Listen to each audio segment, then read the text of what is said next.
warahmatullahi wabarakatuh. Yang terhormat kepada dosen mata kuliah kewirausahaan Bapak Andi Hidayat. Yang terhormat kepada teman-teman tim pembuat jasa Baby Bliss. Dan izinkan kami kelompok untuk memperkenalkan tim sebelum kami melakukan presentasi. Perkenalkan, saya Putri Nabila dengan NIM 2022 sebagai CEO dan ada rekan saya. Amalia Maharani dengan NIM 2022 sebagai CFO. Dengan Alvina Alia Fauzia 2022 sebagai COO. Baik, di sini kami akan yang pertama kami mempresentasikan kenapa, apa, dan bagaimana. Yang pertama adalah why, kenapa kebutuhan tinggi dan stabil kebutuhan akan perawatan bayi selalu ada karena setiap tahunnya ada kelahiran baru.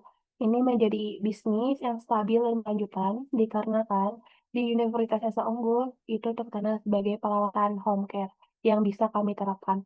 Lalu di sini ada apa, WAP, usaha perawatan bayi menyediakan pelayanan yang dirancang khusus untuk memenuhi kebutuhan bayi dan orang tua seperti baby spa, perawatan bayi, pelayanan konsultasi atau pijat bayi. Lalu di sini ada how atau bagaimana, yaitu memecahkan masalah dalam usaha perawatan bayi dengan cara mengidentifikasi kebutuhan pasar, susun rencana bisnis, sumber daya, dan tentunya pemasaran dan promosi. Selanjutnya ada pendapatan dihasilkan dari penjualan langsung produk perawatan bayi seperti sabun, minyak, popok, dan skincare. Layanan perawatan bayi seperti baby spa atau pijat, serta adanya paket berlangganan bulanan untuk kebutuhan rutin bayi. Lalu selanjutnya di sini ada konteks masalah yaitu resiko kesehatan dan perkembangan. Tanpa perawatan yang tepat, bayi rentan terhadap berbagai masalah kesehatan. Misalnya, jika ada sanitasi yang baik, bayi tidak dapat terkena infeksi. Nutrisi yang tidak cukup atau tidak sesuai dapat menghambat pertumbuhan serta perkembangan otak. Nah, kurangnya stimulasi dan interaksi bisa memperlambat perkembangan kognitif, motorik, dan sosial. Ini termasuk kurangnya waktu bermain, bercerita, atau sentuhan yang menenangkan. Di sini masalah yang terjadi minimnya pengetahuan tentang kesehatan atau keselamatan bayi, kurangnya dukungan sosial dan emosional, masalah kesehatan mental orang tua, ataupun norma sosial dan harapan yang tidak realistis. Di sini kita bentuk alternatif. Yang pertama adanya layanan home care perawatan bayi, mengedukasi dan pendampingan untuk orang tua, paket pemantauan tumbuh kembang bayi, konsultasi kesehatan bayi. Lalu di sini juga ada target pelanggan kita yaitu orang tua baru yang masalah dialaminya yaitu minim pengalaman. Yang kedua yaitu ada ibu yang sedang bekerja karena masalah waktu. Yang ketiga yaitu keluarga bayi dengan bayi yang sensitif, misalnya bayi yang mudah eksim. Lalu di sini ada dampak emosional. Di sini ada cemas dan khawatir khususnya untuk ibu pertama kali yang mempunyai bayi, dan kedua yaitu rasa percaya. Jika mungkin ibu bayi mempercayakan, ibu bayi akan merasa puas dan menjadi pelanggan setia. Di sini ada dampak yang bisa kita ukur yaitu untuk penurunan keluhan kesehatan bayi atau jika ada layanan konsultasi atau klaim produk dan kepuasan pelanggan. Di sini dari ada kekurangan alternatif yaitu biaya berlangganan mungkin dianggap mahal, biaya layanan bisa jadi kendala bagi sebagian kalangan, kepercayaan pelanggan perlu dibangun lama, atau tidak semua orang tua merasa perlu konsultasi, atau ada yang lebih suka browsing sendiri. Selanjutnya, ya. Selanjutnya di sini terdapat problem interview and survey result. Yang pertama yaitu berapa banyak pelanggan yang mengisi kuesioner, yaitu terdapat 14 orang. 10 orang itu untuk orang tua yang sudah berpengalaman dan 4 orang itu untuk orang yang baru saja menjadi orang tua baru. Selanjutnya, apa model kuesioner? Metode ini dilakukan dengan cara memberikan seperangkat pertanyaan atau pernyataan tertulis kepada responden untuk dijawab. Kuesioner dapat diberikan secara langsung melalui pos, email, atau platform online misalnya seperti Google Forms dan SurveyMonkey. Memungkinkan peneliti untuk menjangkau banyak responden secara efisien. Selanjutnya, berapa banyak dari mereka yang setuju bahwa ini adalah masalah dan menginginkan solusi? Ya, jawabannya yaitu jumlah responden yang setuju bahwa ini adalah masalah yang signifikan dan menginginkan solusi yaitu 90%. Dan berapa banyak dari mereka yang mengatakan tidak membutuhkan solusi baru, yaitu jumlah responden yang tidak setuju bahwa ini adalah masalah yang tidak memerlukan solusi yaitu 10%. Next. Oke, baik.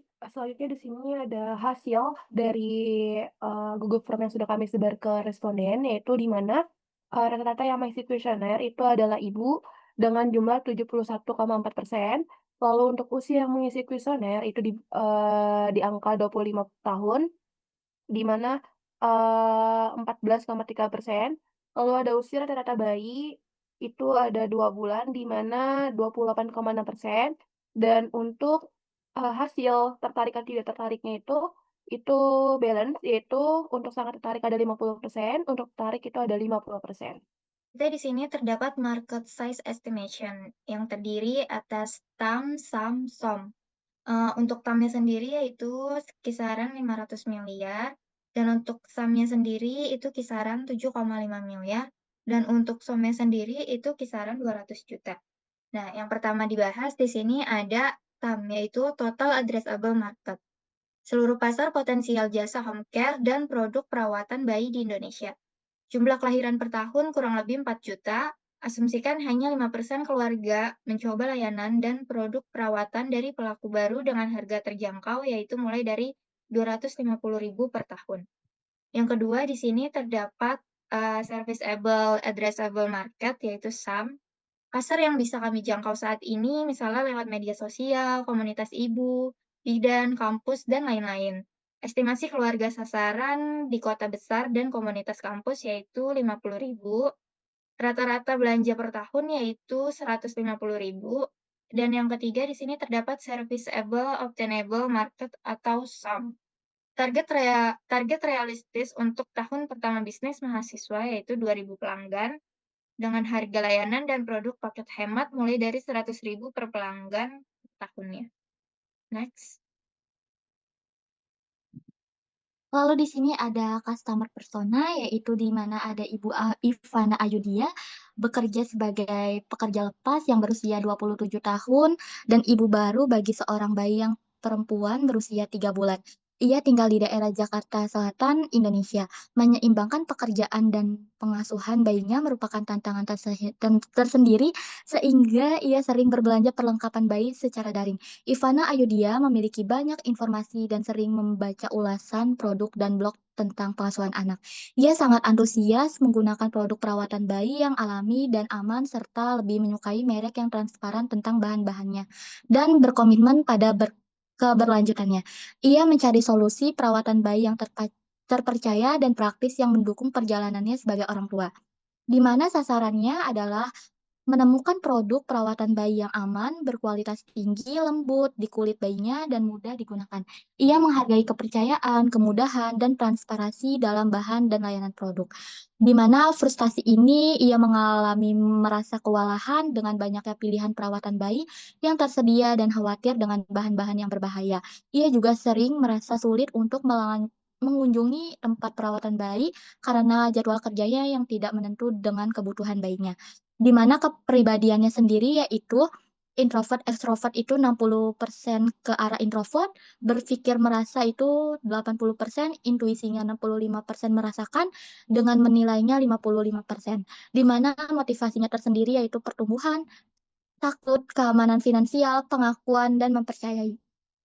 Next, selanjutnya.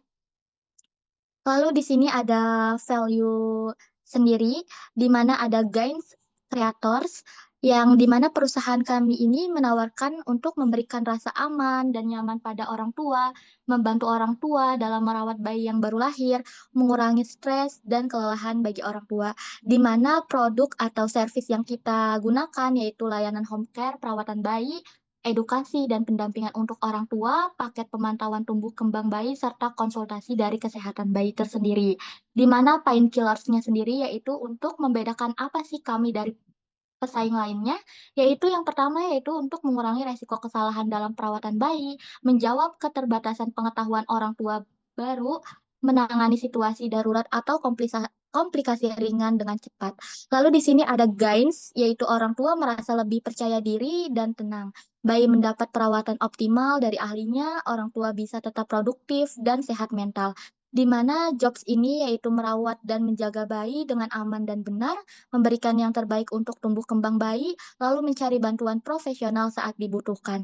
Di mana juga pain tersendiri yaitu kurangnya pengetahuan merawat bayi khususnya bagi orang tua baru, kelelahan fisik dan emosional setelah persalinan, keterbatasan waktu untuk istirahat dan pekerjaan lainnya, lalu resiko kesalahan dalam merawat bayi karena kurangnya pengalaman dan tidak adanya dukungan profesional yang mudah dijangkau. Selanjutnya di sini terdapat solution, yaitu yang pertama ada solusi. Yang pertama di sini layanan perawatan bayi profesional di rumah, yaitu tim kami menyediakan layanan perawatan bayi secara profesional yang dilakukan langsung di rumah pelanggan. Layanan ini mencakup mandi bayi, pijat bayi, pemantauan tumbuh kembang, serta konsultasi ringan mengenai perawatan bayi baru lahir. Yang kedua, di sini terdapat tim kami terdiri dari tenaga pelatihan seperti bidan atau terapis bayi yang berpengalaman dan juga sudah tersertifikasi. Selanjutnya, di sini ada aplikasi seluler yang mudah digunakan, yaitu kami menyediakan aplikasi seluler yang mudah digunakan untuk memesan layanan, memilih jenis layanan, menjadwalkan kunjungan, serta menggabungkan riwayat perawatan bayi. Aplikasi juga dilengkapi fitur edukasi parenting, tips perawatan bayi harian, dan pengingat jadwal imunisasi.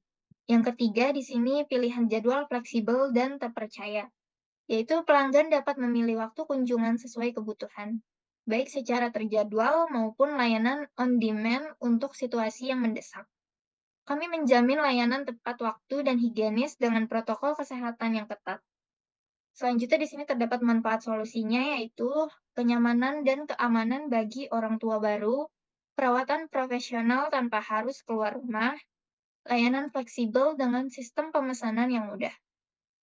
Lalu di sini ada komposisi analisis, yaitu di mana kompetitor yang pertama dari produknya yaitu Baby Care, layanan umum bayi dan anak, dengan range 200 sampai 500 medium paket mingguan, dengan brandingan Instagram, brosur RS, lalu packagingnya itu ada seragam perawat, tas perlengkapan, di sini dengan rating 4,3 sampai 5 di Google, melayani bayi hingga balita. Lalu kompetitor kita yang kedua ya ini ada Moms Helper, Nanny dan Cleaning, 200 sampai 450 ribu.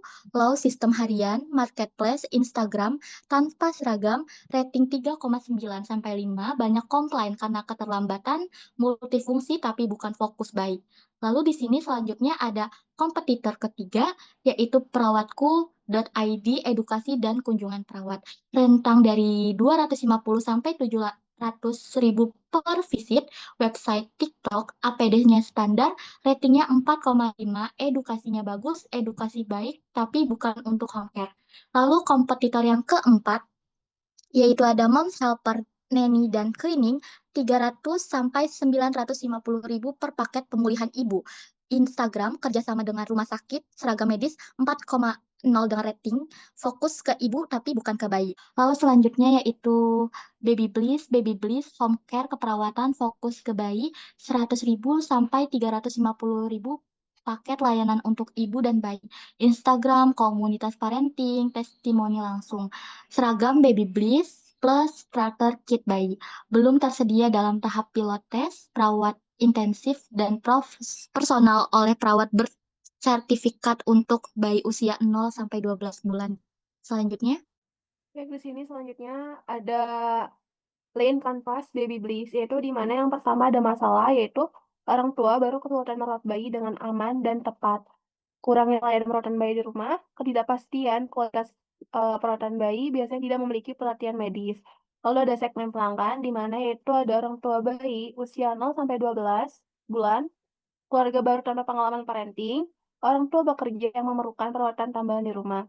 Lalu ada proporsi nilai unik UFP, yaitu layanan perawatan bayi profesional dan personal di rumah oleh tenaga kesehatan bersertifikat dengan pendidikan empati dan berbasis medis. Lalu ada solusi di mana kunjungan perawatan bayi bersertifikat ke rumah, layanan pemantauan tumbuh kembang bayi, dan edukasi pijak laktasi. Selanjutnya ada paket pemantauan harian atau mingguan. Di sini ada saluran, yaitu memiliki 4. Yang pertama Instagram atau TikTok parenting, kerjasama dengan bidan atau puskesmas atau klinik ibu dan anak. Lalu yang ketiga ada website dan WhatsApp bisnis. Selanjutnya ada aliran pendapatan, yaitu memiliki ada 3. Yang pertama paket layanan harian, mingguan, bulanan. Yang kedua layanan edukasi dan konsultasi online. Yang ketiga penjualan starter kit perawatan bayi. Ada selanjutnya ada struktur biaya, yaitu ada gaji perawatan dan pelatihan, biaya transportasi kunjungan, marketing dan branding digital, dan asuransi layanan kesehatan. Yang selanjutnya ada metrik utama, yaitu jumlah pelanggan aktif bulanan, retensi pelangganan atau ulang layanan, jumlah kunjungan home care, ulasan dan testimoni pelanggan. Terakhir ada tidak adanya keuntungan, yaitu yang pertama tenaga medis bersertifikat khusus keperawatan bayi, pendekatan home visit personal dan monitoring rutin, dan terakhir ada testimoni yang langsung dari ibu-ibu komunitas. Sertifikat khusus keperawatan bayi, pendekatan home visit personal dan monitoring rutin, dan terakhir ada testimoni yang langsung dari ibu-ibu komunitas. Di sini terdapat MPV, yang pertama itu ada komponen dan deskripsi. Untuk komponen pada masalah pasar, yaitu orang tua baru kesulitan merawat bayi di rumah, minimnya pengetahuan perawatan bayi, waktu terbatas orang tua bekerja, dan yang kedua di sini ada solusi baby bliss, yaitu layanan home care bayi profesional di rumah, terdiri dari mandi dan pijat bayi, pendampingan menyusui, pemantauan tumbuh kembang bayi. Yang ketiga di sini terdapat fitur MVP, yaitu booking via WhatsApp dan Instagram, jadwal fleksibel, paket layanan sesuai dengan usia bayi, perawat bersertifikasi, laporan PDF, dan yang selanjutnya di sini ada target pasar, yaitu orang tua bayi usia 0 sampai 12 bulan, kelas menengah ke atas, domisili perkotaan atau fokus awal kita yaitu di Jabodetabek. Selanjutnya di sini terdapat validasi awal pasar, yaitu survei minat komunitas ibu, promo layanan awal, kerjasama dengan klinik, dan juga posyandu digital. Selanjutnya di sini kanal promosi dan distribusi, yaitu terdapat Instagram dan TikTok, WhatsApp bisnis, kerjasama klinik, bidan, dan rumah bersalin. Tim inti kita yaitu terdiri dari 1 founder, yaitu untuk keperawatan anak, dan 2 perawat bersertifikasi, dan juga 1 admin customer service dan marketing. Untuk harga layanan awal yaitu terdapat paket pijat dan mandi bayi dalam 1 kali kunjungan itu dengan harga 125.000, untuk paket 3 kali seminggu yaitu 350.000, dan untuk pendampingan menyusui per sesi itu dikenakan harga 100.000. Next. MVP validation, yaitu yang pertama, adanya problem statement atau pernyataan masalah, yaitu banyak orang tua, terutama ibu baru, mengalami kesulitan dalam merawat bayi di rumah. Karena yang pertama adalah kurangnya pengetahuan tentang perawatan bayi yang benar, keterbatasan waktu karena pekerjaan atau kondisi kesehatan pasca persalinan, kekhawatiran terhadap kesehatan tumbuh kembang bayi, sulit mencari tenaga perawat bayi yang profesional dan terpercaya. Lalu yang kedua ada target pengguna atau segmen pelanggan. Yang pertama, ibu baru atau new mom dengan bayi usia 0 sampai 12 bulan. Yang kedua, pasangan muda di kota besar dengan mobilitas tinggi. Yang ketiga, orang tua yang memiliki bayi prematur atau kebutuhan khusus. Yang empat, keluarga dengan anggota yang sedang dalam masa nifas atau pasca operasi sesar. Yang ketiga ada hipotesis, yaitu jika tersedia layanan home care profesional untuk bayi yang mudah diakses dan terpercaya, maka orang tua akan merasa lebih aman dan terbantu dalam merawat bayinya. Tingkat stres dan kelelahan ibu baru dapat berkurang. Pelayanan ini akan mendapatkan permintaan signifikan di kalangan korban. Lalu yang ketiga itu ada validasi. Metode validasi yaitu yang pertama adanya wawancara mendalam, in-depth interview, yaitu 5 sampai 10 ibu baru yang sesuai dengan segmen target. Yang kedua ada survei online, yaitu distribusi di komunitas parenting, Instagram, dan WhatsApp grup ibu-ibu. Yang ketiga ada landing page sederhana, yaitu berisi penjelasan layanan baby bliss dan formulir. Saya tertarik untuk melihat minat awal. Lalu yang ketiga ada uji coba terbatas, yaitu early test service, yaitu 3 sampai 5 keluarga dicoba diberikan layanan secara gratis atau diskon sebagai pilot test. Yang kelima itu ada metrik, yaitu metode ukur. Yang pertama adalah 70% responden menyatakan butuh layanan perawatan bayi profesional di rumah, 50% bersedia membayar untuk layanan home care bayi, 30% pengunjung landing page mengisi formulir ketertarikan. Selanjutnya adalah ada feedback positif dari minimal 3 pengguna uji coba awal. Lalu yang keenam ada kayak instan, yaitu diharapkan yang pertama tidak tingkat kesadaran dan kebutuhan orang tua terhadap perawatan bayi profesional, fitur dan layanan apa yang paling dibutuhkan, misal perawatan tali pusar, pijat bayi, edukasi menyusui. Yang kedua yaitu kendala dan kekhawatiran calon pelanggan, misal adanya harga, keamanan, dan kepercayaan. Selanjutnya di sini ada sales plan, di mana kita bisa lihat ada diagram kerucut yaitu customer sales funnel. Target marketnya 50.000 keluarga muda di kota besar sesuai sum dari data. Ada leads 5.000 orang tertarik melalui kampanye digital. Yang ketiga ada opportunity, 2.000 calon pelanggan melakukan kontak via WA ataupun Instagram. Yang terakhir ada customer, 500 pelanggan pertama dalam 3 bulan. Lalu di sini kita bisa melihat customer acquisition plan, di mana target customer segment type yang pertama ibu baru usia 22 tahun sampai 35 tahun, target customer segment yaitu 20.000, channels to attract customer Instagram ads, TikTok, parenting, WhatsApp dari estimate number of leads 3.000, estimate cost to convert leads to actual customers 30.000. Lalu di sini ada pasangan bekerja dengan baik 0 sampai 12 bulan, yaitu 15.000, klinik ibu dan anak kolaborasi dengan posyandu 1.200 sampai 18 juta. Lalu di sini ada freelance mom atau remote worker moms 10.000 melalui IG Live, webinar, edukasi, testimoni 500 sampai 7.500.000. Keluarga dengan bayi sensitif atau prematur di sini ada sebanyak 5.000 dengan menggunakan grup WhatsApp, komunitas parenting 300 bersekitaran 4.500.000. Selanjutnya bisa dibacakan dengan rekan saya. Ya, selanjutnya di sini terdapat go-to-market strategi. Yang pertama yaitu ada target market. Segmentasi pelanggan yaitu orang tua baru, newborn, sampai 12 bulan, pasangan muda, domisili perkotaan Jabodetabek sebagai wilayah awal.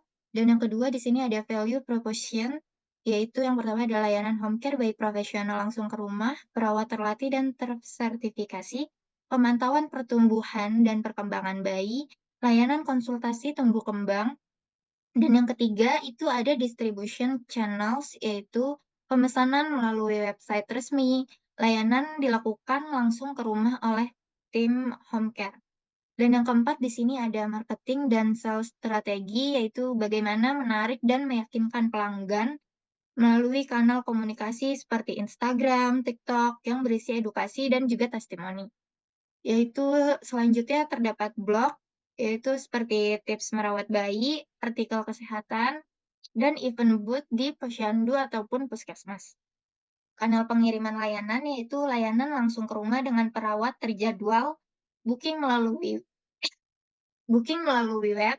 Dan yang kelima itu ada brand identity yang terdiri dari why, how, dan what. Yang pertama itu why, ingin memastikan setiap bayi mendapatkan perawatan optimal sejak hari pertama. Dan yang kedua di situ ada how, memberikan layanan profesional, empatik, dan personal ke rumah. Dan yang ketiga di sini ada what, yaitu layanan keperawatan bayi berbasis home care yang fleksibel dan terpercaya. Yang keenam di sini terdapat kehadiran digital, yaitu website, informasi layanan, paket, testimoni, dan booking. Selanjutnya di sini terdapat CEO, yaitu fokus kata kunci, yaitu perawat bayi di rumah, home care bayi, dan lain-lain. Konten edukatif, IG Reels, TikTok, tips bayi sehat. Dan yang ketujuh di sini terdapat strategi kemitraan, yaitu partnership potensial, klinik anak, dan bidan mandiri. Brand perlengkapan bayi, rumah sakit ibu, dan anak. Kedelapan yaitu ada indikator keberhasilan KPI, jumlah klien bulanan, repeat order persen, customer satisfaction score, engagement rate media sosial, konversi dari pengunjung website ke booking. Next. Selanjutnya, di sini ada financial plan yaitu starting cost yang terdiri dari komponen startup, cost, estimasi biaya, explanation. Di sini ada 157 juta termasuk pengembangan aplikasi promosi awal starter kit atau gaji awal tim. Di mana pengembangan aplikasi ini sekitaran 30 juta, untuk pemesanan dan database pelanggan, promosi dan pemasaran digital itu ada 50 juta, sosial media, kolaborasi dengan komunitas ibu dan bidan, starter kit, seragam, alat perawatan bayi, sekitaran 20 juta, starter kit untuk pelanggan dan perawatan-perawatan. Gaji 3 bulan pertama yaitu 42 juta, 2 perawat plus 1 admin kali 3 bulan. Operasional lainnya yaitu sekitaran 15 juta, transportasi, pulsa, atau komunikasi, dan lain-lain. Lalu di sini ada capital work in progress, komponen estimasi biaya, dan explanation. Terdiri dari laptop dan printer sekitaran 7 juta untuk administrasi dan pencatatan laporan, aplikasi atau sistem backend 15 juta, sistem reservasi dan tracking perawatan bayi, kit perawat yaitu terdiri dari tas, APD, dan lain-lain sekitaran 10 juta digunakan selama kunjungan home care. Total capital work in progress yaitu 32 juta. Lalu di sini ada starting operation, komponen estimasi biayanya, dan explanation-nya. Transport per bulan, 6 bulan, 3 juta dikali 6 yaitu 18 juta untuk kunjungan perawat ke rumah. Asuransi, layanan, dan legalitas 5 juta untuk keamanan jasa dan perlindungan usaha, website, domain, dan hosting 3 juta untuk landing page dan formulir minat, training dan pelatihan 10 juta, pelatihan perawat bersertifikat, total starting operation itu ada di 36 juta. Lalu, di sini ada startup capital, total kebutuhan modal awal yaitu 225 juta. Selanjutnya, ada explanation, di mana startup cost 157 juta biaya awal ini untuk mencakup pengeluaran yang dibutuhkan untuk memulai bisnis Baby Bliss sebelum operasional berjalan secara penuh.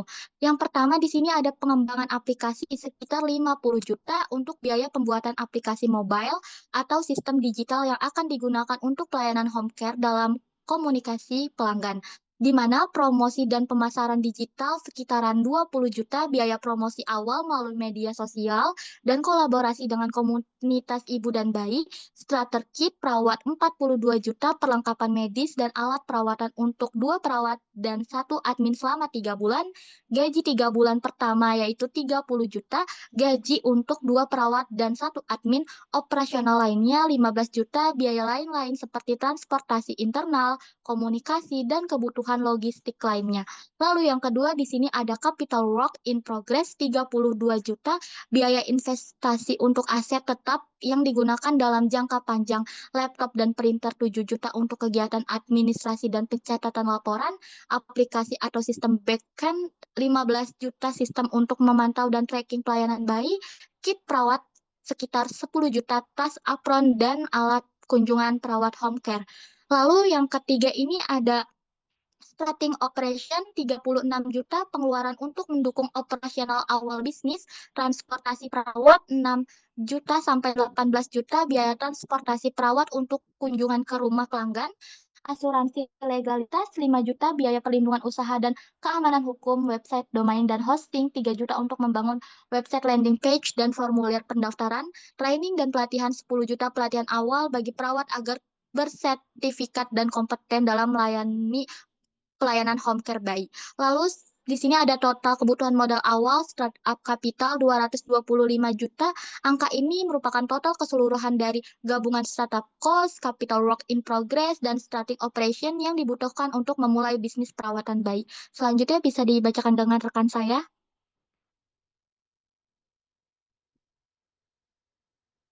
Jadi selanjutnya di sini ada Flores dan P dan L, itu di mana Flores ini yang pertama itu ada pendapatan stabil dan bertumbuh di cash sale. Dan di cash sale ini menunjukkan tren meningkat dari bulan ke bulan dengan total tahunan mencapai 234 juta, mencerminkan potensi besar yang baik. Lalu nih di sini ada pengelolaan biaya cukup efisien yaitu cost per unit dan total expense terkendali, di mana tercapainya gross profit dan net profit yang konsisten. Lalu yang ketiga di sini ada laba bersih tahunan positif, di mana net profitnya itu mencapai sekitar 39.100 juta sepanjang tahun yang menandakan bisnis berada dalam kondisi menguntungkan. Yang keempat yaitu ada margin, yaitu keuntungan sehat, di mana net profit marginnya berkisaran antara 27% sampai 41%. Dia menunjukkan bahwa bisnis mampu menjaga efisiensi biaya dan mendapatkan laba yang baik dari setiap bulannya. Lalu yang kelima di sini ada bisnis layanan dengan dikembangkan, yaitu di mana dengan margin yang stabil dan keuntungan positif setiap bulannya, maka Baby Bliss ini memiliki prospek keuangan yang cerah dan berkelanjutan. Dari Flores P dan L, di mana yang pertama adalah sales penjualan, yaitu cash sales merupakan pendapatan utama yang diperoleh dari layanan home care perawatan bayi, dihitung dihitung berdasarkan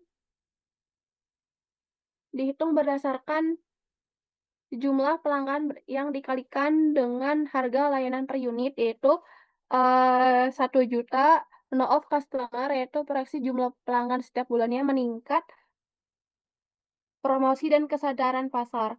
Lalu yang kedua ada pre-unit, yaitu tarif layanan tetap, yaitu 1 juta per kunjung atau home care. Lalu ada order cash receipt, itu tidak ada penerimaan kas lain yang diperhitungkan untuk tahun pertama atau diasumsikan 0. Lalu yang ketiga ada total, lalu selanjutnya ada total sales, di mana jumlah keseluruhan pendapatan bulanan cash sales ditambah order cash receipts. Lalu yang kedua ada COGS, yaitu cost of goods sold atau biaya layanan, di mana ada cost of service, yaitu biaya langsung untuk menyediakan layanan keperawatan termasuk gaji tenaga perawat, biaya transportasi, alat medis, dan kebutuhan dasar operasional. Yang ketiga ada gross profit, yaitu laba kotor, di mana ada selisih antara total sales dan cost of service. Ada gross profit margin, yaitu presentasi margin laba kotor terhadap total penjualan, menunjukkan seberapa efisien bisnis menghasilkan keuntungan dari penjualan langsung. Yang keempat ada fixed expense, yaitu beban tetap, di mana ada seller, yaitu gaji karyawan tetap dan staf administrasi. Ada marketing and promotion, yaitu biaya promosi seperti brosur, iklan cetak, dan event offline. Yang ketiga itu ada athletes, yaitu biaya operasional seperti listrik, air, dan internet. Lalu ada customer service, yaitu biaya untuk dukungan pelanggan, termasuk pulsa, pulsa untuk atau dan staf admin. Yang terakhir itu ada rent, yaitu biaya sewa kantor atau ruangan operasional. Yang kelima itu ada total expense, yaitu total beban, di mana merupakan penjumlahan dari seluruh biaya tetap di atas. Yang terakhir ada yang terakhir itu ada hasil keuangan, yaitu net profit atau loss, yaitu laba bersih bulanan yang didapatkan setelah dikurangi beban terhadap dari gross profit. Selanjutnya ada net profit margin, yaitu presentasi keuntungan bersih terhadap total penjualan, yaitu menunjukkan kesehatan keuangan dan efisiensi operasional bisnis.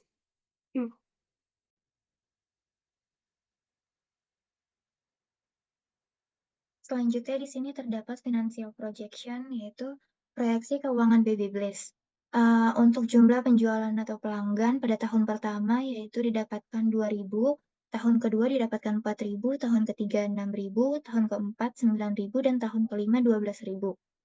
Jumlah nilai penjualan per pelanggan yaitu 100, tahun pertama 100.000, tahun kedua 125.000, tahun ketiga 150.000, tahun keempat 175.000, tahun kelima 200.000.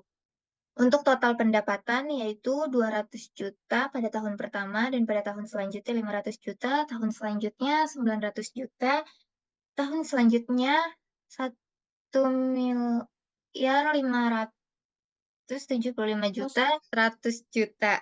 Benar gak sih, Mil? Dan untuk laba kotornya sendiri yaitu 80 juta untuk tahun pertama, tahun selanjutnya yaitu 240 juta, tahun ketiga 480 juta, tahun keempat 900 juta, tahun kelima 1.440 juta. Dan untuk biaya modal capital cost untuk tanah dan bangunan sendiri yaitu 50 juta, untuk peralatan pada tahun pertama itu 30 juta, tahun kedua 10 juta, tahun ketiga 5 juta, tahun keempat sampai tahun ketiga sampai tahun kelima itu tetap di angka 5 juta. Dan untuk pengembangan produk yaitu tahun pertama 20 juta, dan tahun kedua itu 10 juta, dan untuk tahun ketiga sampai tahun kelima itu tetap di 5 juta. Dan untuk lain-lain yaitu di tahun pertama dicukupkan 10 juta, dan untuk tahun selanjutnya, tahun kedua sampai tahun kelima itu dicukupkan 5 juta. Total biaya modal yaitu tahun pertama 110 juta, tahun kedua 25 juta, tahun ketiga sampai tahun kelima itu 15 juta. Untuk biaya operasional tahunan yaitu terdiri dari gaji pada tahun pertama yaitu 60 juta, tahun selanjutnya 90 juta, tahun selanjutnya 120 juta, tahun selanjutnya 150 juta, tahun selanjutnya 180 juta. Untuk promosi dan pemasaran pada tahun pertama yaitu 20 juta, tahun kedua 30 juta, tahun ketiga 40 juta, tahun keempat 50 juta, dan tahun kelima itu 60 juta. Digital marketing dan customer service-nya yaitu tahun pertama di angka 10 juta, tahun kedua 15 juta, tahun ketiga 20 juta, dan tahun keempat 25 juta.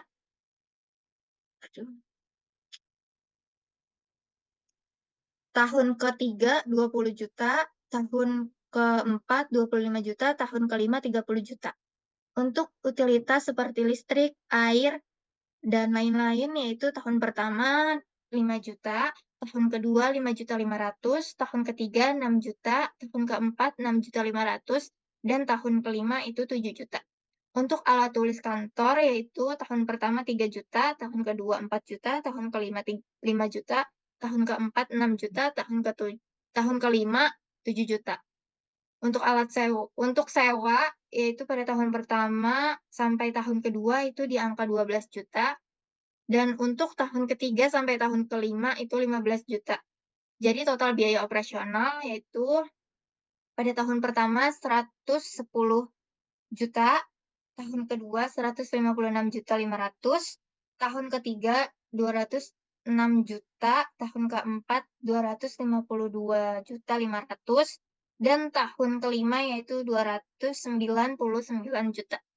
Untuk pendapatan bersih atau EBITDA, laba kotor sampai biaya modal, biaya operasional, untuk tahun pertama itu kurang dari 140 juta, tahun kedua itu 58 sampai 500 juta, tahun ketiga itu 259 juta, tahun keempat itu 632 juta 500, tahun kelima 1.126 juta. Next. Selanjutnya, di sini terdapat asumsi investasi dan valuasi. Komponennya yaitu terdapat dari jumlah saham yang beredar dengan nilai 1 juta saham, dan jumlah investasi yang dibutuhkan yaitu 5 miliar, laba tahun kelima yaitu 1.126 juta, dengan rasio P/E atau price to earnings itu 1000%, dengan tingkat diskonto 10% dengan jangka waktu 5 tahun. Untuk hasil evaluasinya itu terdiri dari beberapa komponen, yaitu ada nilai terminal usaha atau terminal value dengan nilai 100 miliar 260 juta, dan nilai sekarang atau present value itu 6 miliar 990 juta, dengan persentase kepemilikan yang dibutuhkan investor itu 72%. Jumlah saham yang dibutuhkan investor kurang lebih itu 715.000 saham, dan harga per sahamnya itu saham 7 juta. Next.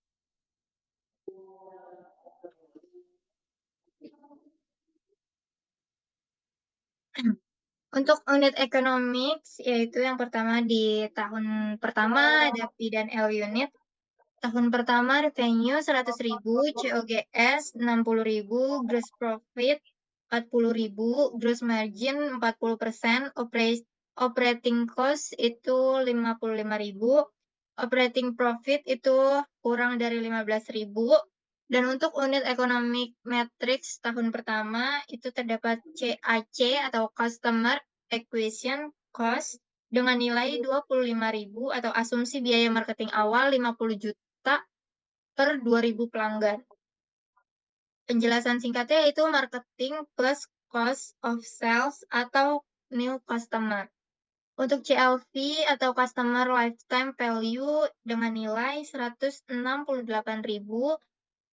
dengan penjelasan singkat 100.000 dikali 1,2 dikali 1,5 tahun dikali 40% margin. Untuk ARPU atau Average Revenue per User yaitu dengan nilai 100.000, penjelasan singkat revenue plus 2.000 pelanggan. Asumsi perhitungannya yaitu jumlah pelanggan tahun pertama dibagi 2.000 orang. Untuk harga layanan per paket itu 100.000 per pelanggan. Biaya layanan rata-rata CLGS yaitu 60.000. Biaya operasional atau pelanggan OPEX yaitu 55.000. CAC 25.000 per pelanggan. Rata-rata pembelian 1,2 kali setahun. Customer lifespan itu 1,5 tahun atau asumsi siklus usia 0 sampai 12 bulan. Gross profit margin-nya itu 40% mulai dari 100.000 sampai 60.000. Selanjutnya Baik, next. Di baik, sini selanjutnya di sini ada funding planning di mana yaitu berapa banyak dana yang dibutuhkan untuk mencapai tingkat usaha berikut yaitu 225 juta. Ini mencakup startup, capital work in progress, starting operation yang diperlukan untuk menjalankan operasional awal Baby Bliss secara penuh. Selanjutnya, beberapa banyak yang sudah di bootstrap, yaitu jika belum, mengapa 25 telah dialokasikan dari dana pribadi tim pendiri untuk biaya administrasi awal dan riset pasar. Namun, keterbatasan dana pribadi membuat tidak semuanya kebutuhan dapat dibiayai secara mandiri. Lalu, beberapa banyak yang dapat di bootstrap, yaitu potensi dana internal tambah dari penghasilan full range dan tabungan anggota tim bisa digunakan untuk sebagai pelatihan, transportasi awal, dan biaya registrasi usaha. Lalu selanjutnya ada funding plan. Berapa banyak dana eksternal yang dibutuhkan? Jika tidak, mengapa 195 juta dibutuhkan untuk menutup sebagian besar biaya startup seperti pengembangan aplikasi, starter kit, gaji awal tim, dan promosi digital. Tanpa pendanaan eksternal, skala layanan akan terbatas dan pertumbuhan akan lambat. Strategi pemanfaatan dana detail, pengembangan aplikasi dan sistem backend 50 juta untuk pemesanan layanan pelacak riwayat perawatan bayi, edukasi, dan pengingat imunisasi. Starter kit perawat atau medis plus alat kerja sekitaran 42 juta, pendukung pelayanan home care, 2 perawat, dan 1 admin selama 3 bulan. Selanjutnya, ini ada funding plan, yaitu gaji 3 bulan pertama, yaitu sekitaran 30 juta, menjamin komitmen awal sumber daya manusia, 2 perawat, ditambah 1 admin. Promosi dan pemasaran digital sekitaran 20 juta untuk membangun awareness dan menarik pelanggan awal melalui Instagram, TikTok, dan komunitas ibu. Lalu yang ketiga ada transportasi dan operasional perawat sekitaran 18 juta, biaya mobilisasi perawat ke rumah pelanggan, aplikasi atau sistem backend tambahan atau pelengkap 15 juta untuk monitoring dan pelaporan PDF otomatis. Selanjutnya, di sini ada kit perawat tambahan yaitu 10 juta, seragam tas, apron perawat, pelatihan dan sertifikat awal sekitaran 10 juta, pelatihan standar pelayanan bayi home care. Lalu yang ketiga ada asuransi dan legalitas sekitaran 5 juta rupiah untuk keamanan usaha dan regulasi hukum. Lalu yang terakhir ada website dan domain 3 juta digunakan untuk landing page dan pemesanan online. Oke, baik, di sini ada tim komposisi, yaitu di mana itu ada saya sendiri, Marina Nabila, itu sebagai CLO, yaitu yang pertama bisa menentukan visi, misi, dan arah bisnis, mengembangkan layanan dan inovasi, membangun relasi eksternal dan branding, serta mengambil keputusan strategis utama. Saya sendiri, Amalia Maharani, sebagai CFO yang berperan untuk menyusun anggaran dan mengelola arus kas, menyusun laporan dan analisis keuangan, mengatur perpajakan dan kepatuhan finansial, dan merancang strategi pendanaan juga pertumbuhan. Lalu yang terakhir ada saya Afina Alia Fauzia sebagai COO, yaitu untuk mengatur jadwal kerja dan tim lapangan, memastikan kualitas layanan home care, mengawasi kegiatan harian dengan sesuai SOP, menyusun laporan operasional untuk CEO. Baik, terima kasih teman-teman tim sudah mempresentasikan hasil diskusi kelompok. Sekian, terima kasih. Wassalamualaikum warahmatullahi wabarakatuh.